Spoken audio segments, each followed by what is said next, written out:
Di balik kiprah grup C di babak ketiga kualifikasi Piala Dunia 2026 bulan ini, terdapat sebuah fakta kurang menyenangkan pada pertandingan Jepang versus Cina di Stadion Xiamen Egre, Cina pada 19 November lalu.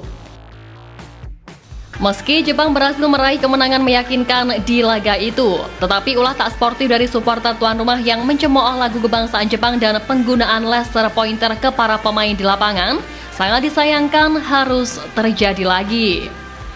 Ya, sebelumnya Jepang yang juga meraih kemenangan besar 5-0 di markas Bahrain juga dibuat murka oleh ulah supporternya.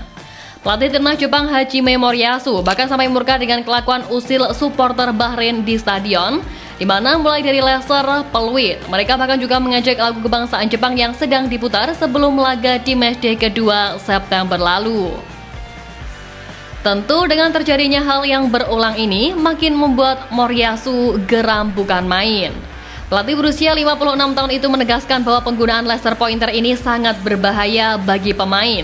Dengan mempedulikan kesehatan anak asuhnya, ia berharap kejadian seperti ini tak lagi terulang di laga manapun. Saya juga pernah merasakan laser pointer di pertandingan lain, dan jika mengenai mata Anda, itu dapat membahayakan kesehatan Anda. Untuk melindungi kesehatan para pemain, saya akan menghargai jika Anda menghentikan apapun selain sorakan yang berlebihan, ujar Moriyasu menegaskan. Dan nahasnya di laga itu, tak hanya aksi laser ataupun hinaan lagu kebangsaan yang terjadi, tapi ada sebuah insiden di mana supporter menerobos masuk ke dalam lapangan saat laga telah berlangsung sekitar 30 menit. Karena itu pun pertandingan sempat dihentikan karena supporter itu berlari setengah lapangan sebelum akhirnya tertangkap dan dibawa oleh petugas keamanan. Jelas, melihat beberapa insiden yang terjadi di laga tersebut, media Jepang pun mengkritik sikap licik atau tipu muslihat yang dilakukan supporter Cina. Media itu menilai bahwa sepak bola Cina tak hanya kalah dalam hal kemampuan, tapi juga kalah dalam hal perilaku. Meski melakukan berbagai cara untuk mengatasi perbedaan kemampuan hingga mengintimidasi para pemain Jepang, tapi hasilnya kekalahan total tetap menjadi milik tim tuan rumah dan perilaku supporter Cina dinilai tak pantas untuk menjadi tim yang lolos di babak ini. Sepak bola Cina kalah dari Jepang tidak hanya dalam hal kemampuan, tetapi juga dalam perilaku. Perilaku supporter Cina bukanlah sikap penonton yang pantas untuk babak ketiga kualifikasi Piala Dunia. Tulis Sakar di Web dalam laporannya.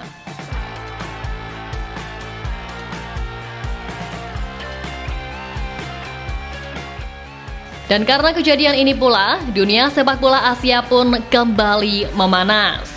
Meski sama-sama bertekad untuk meraih 3 poin di tiap partai yang dilakoni, tapi sikap supporter Cina ini benar-benar tidak bisa dibenarkan.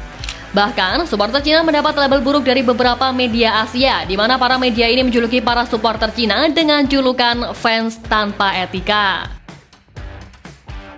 Salah satu komentar pedas datang dari Star News, media berita Korea Selatan, yang menyebut Cina telah melakukan sejumlah hal tidak terpuji di luar lapangan dan di dalam lapangan, termasuk soal supporter yang berlari ke tengah lapangan saat laga tengah bergulir.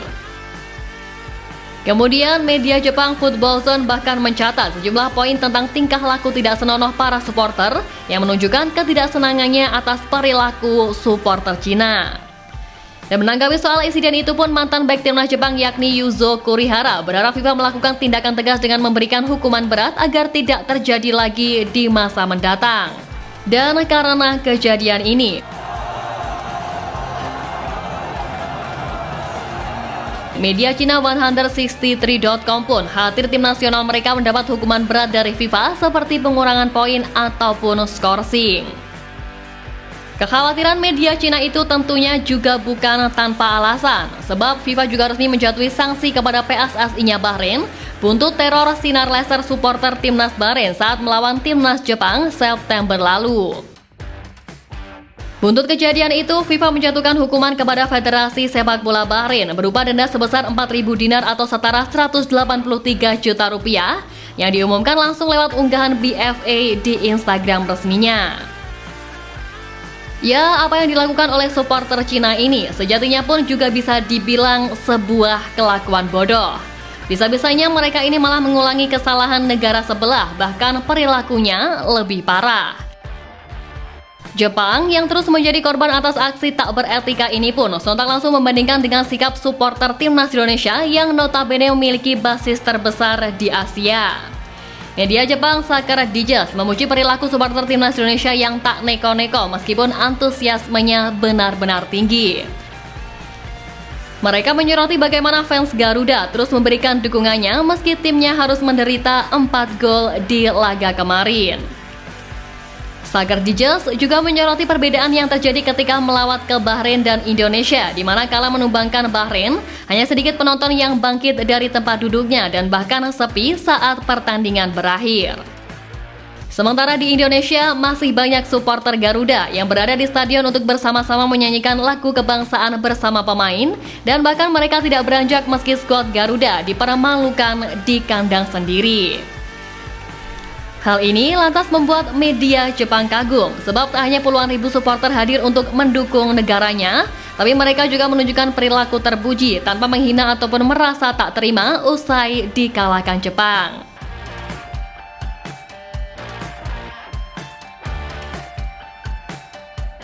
Fanatisme fans Garuda ini memang menjadi satu hal yang paling disorot di dunia internasional. Tak hanya Jepang, induk sepak bola dunia FIFA juga terpukau dengan antusiasme supporter Indonesia dalam mengawal negaranya bertanding. Nah, pas lawan Jepang kemarin, koreo La Grande Indonesia di Stadion Utama Gelora Bung Karno pun sukses menjadi sorotan dunia. Koreo itu menampilkan gambar karakter sosok monster fiksi legendaris Jepang Godzilla yang sedang melawan Gundala, yang merupakan karakter fiksi superhero di Indonesia yang cukup terkenal di kalangan masyarakat. Di sisi kiri hingga kanan terdapat tulisan "Untungnya ku tak pilih menyerah" yang memiliki makna tentang situasi timnas saat ini.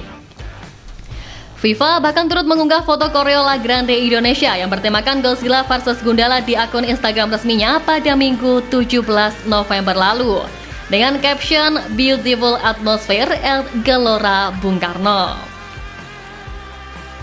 Tentu, semua hal ini menunjukkan bahwa meskipun Indonesia harus mengalami keterpurukan berkali-kali, seluruh elemen tim Garuda tak akan menyerah dan mendukung bagaimanapun kondisi tim merah putih. Tapi yang jelas proses ini masihlah sangat-sangat panjang dan tentu saja rintangan ke depan dirasa akan jauh lebih berat mengingat tim-tim lainnya pun juga pasti akan berbenah. Namun di satu sisi ini juga hal yang wajar karena jika ingin benar-benar dikatakan to the next level, ya bisa nggak bisa pokoknya harus bisa untuk melewati rintangan terbesar pun. Yang mana dari situ baru kita bisa untuk melihat sejauh mana kekuatan timnas Indonesia.